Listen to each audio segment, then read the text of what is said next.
everybody. Today's lecture is about language and literature, which are very vast and fascinating topics which could provide us the possibility to distinguish between the both aspects. Let's ask these questions. Are we interested in particular language, literary genres, writing techniques, language learning, or any specific area with language and literature? Feel free to share more details in this lecture. Now let's see the passage that we are going to explain and have the section of reading comprehension. Language and literature are two interrelated concepts. Language can be simply defined as the study of sounds, words, and sentences, whereas literature is the study of a written work, only literary work like novels, novellas, etc. The existence of literature is solely based on language. The main difference between language and literature is that language deals with both spoken and written aspects, whereas literature mainly deals within written works. Now, let's see what is language. Language is an abstract system of symbols and meanings governed by grammatical rules. Language can be mainly divided into two sections: the oral language, the language we speak, and the written language. There are also many studies areas of language such as phonology, morphology, syntax, semantics. Now, concerning literature, it is a term that can be defined as written and sometimes spoken material. As a subject, it can be simply defined as the study of written works. Various definitions have been used to interpret literature throughout the history. Now, sometimes literature is defined as artistic works with a high and lasting artistic value. Now, literature is categorized according to various forms. It can be classified as fiction and non-fiction. It can be also classified as verse and prose. We mean by verse poems, and prose it's the narration. It can be further divided into major literary formats such as poems, drama, novel, short stories, novella. Now, literature can be studied under various classifications, such as a period, such as time period, for instance, such as geographical location. It can be studied as nature. Now, let's have examples about the classical literature, the French literature, colonial literature, medieval literature, modern literature, and romantic period. Most people assume that literature is a field that deals with the creative and imaginary works of authors. However, non-fiction that contains facts and information like history, for instance, it's also considered as a part of literature. For instance, the historical novels that talks about historical events, it's considered as non-fictional literature.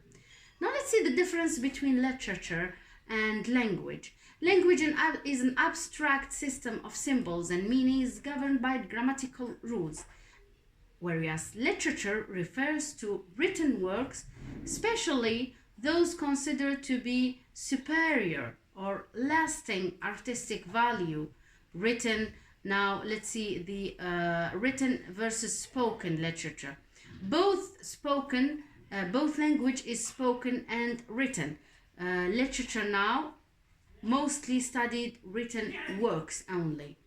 Now, it can be studied also through literature. Language can be studied through language. Literature also studies the language and order here of language. It was the first to come into being.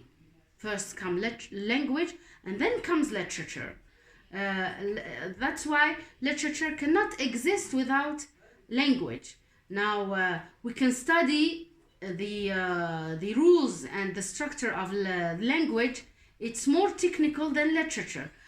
Literature is artistic, aesthetic. Let's see, studies the works and the styles of different author. It's more artistic or aesthetic. Let's see. Now I'm going to talk about the similarities and differences between literature. Let's explain and go more for the ideas of this passage. Language is a complex system of communication that involves the rules and of symbols such as words and gestures to convey meanings. It's fundamental aspects of human interaction and plays a crucial role in various aspects of our lives. For everyday conversation to professional communication, studying language involves exploring its structure, grammar, semantics, pragmatics, sociolinguistics, and among other aspects. Now, concerning literature, it encompasses the written works, including novels, poetry, plays, the piece of theaters, and essays that expresses ideas and emotions through language. It serves as a reflection of society, culture, and human experience.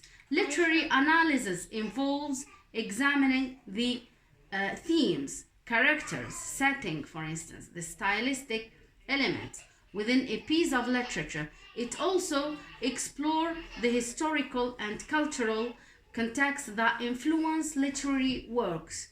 Now, let's see the similarities now. Let's delve a bit deeper in a few aspects of language and literature. Concerning language, first of all, linguistics. It's the scientific study of language. Now, language acquisition, it examines how individuals learn language, they acquire languages. Applied linguistics, the practical application of linguistic theories. Now, concerning literature, for the genres, الأجناس, literature is divided into various genres, each with its own distinctive style and purpose. Example, it includes now, the fiction includes novels, short stories, and novella, poetry, drama, etc. Now, non-fictional, it includes essays, memories, etc. Articles, for instance, scientific articles. Now, the literary analysis, this involves examining the components of a literary work such as characters, plot, setting, themes, and symbolism. Analyzing literature helps to uncover deeper meanings and understand the author vision. Now, literary periods and movement, we have seen, it is divided into the historical events or into time period, etc. I guess we will stop here. I hope that you understand the lecture. See you next time.